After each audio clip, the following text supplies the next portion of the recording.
ថ្ងៃនេះមកឆែកអីវ៉ាន់មុននឹងចេញឲ្យភ្ញៀវអានេះគឺជាប្រភេទ Palazia ថ្ម Palazia អញ្ចឹងមុននឹងចេញទៅ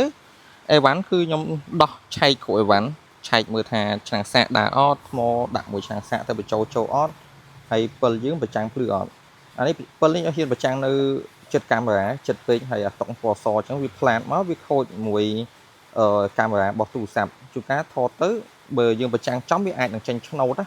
ព្រោះអាបទពិសោធន៍ Palazzi ហ្នឹងខ្ញុំជួបពីបេះដូងហើយមួយទូរស័ព្ទអាចចាស់របស់ខ្ញុំខូចកាមេរ៉ាក៏សារហ្នឹងដែរអញ្ចឹងអឺថ្ងៃនេះបើ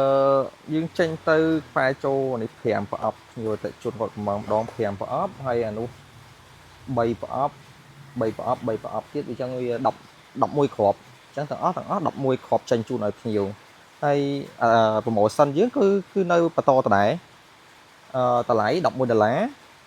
ហើយ free សេវាដឹកអញ្ចឹងបើបងប្អូនចង់បានកុំភ្លេចតាក់ទងមកកាន់សម្ភារៈជាងហើយអីវ៉ាន់ Palazia នេះក៏យើងអត់សល់មានសល់ច្រើនដែរយើងសល់ប្រហែលខ្ទង់ជា30គ្រាប់អីទៀតអស់ហើយចូលមកក្រោយហ្នឹងមិនទាន់ដឹងថាតម្លៃវាឡើងក៏មិនអីមិនទេអត់ទាន់ដឹងដែរព្រោះតម្លៃឥឡូវវាច្រើនគឺឡើងអីវ៉ាន់ចូលមកគឺឡើងទាំងអស់អញ្ចឹងអានេះបើបងប្អូនចង់បានតើនៅតម្លៃល្អកុំភ្លេចតាក់ទងមកកាន់សម្ភារៈជាងអរគុណ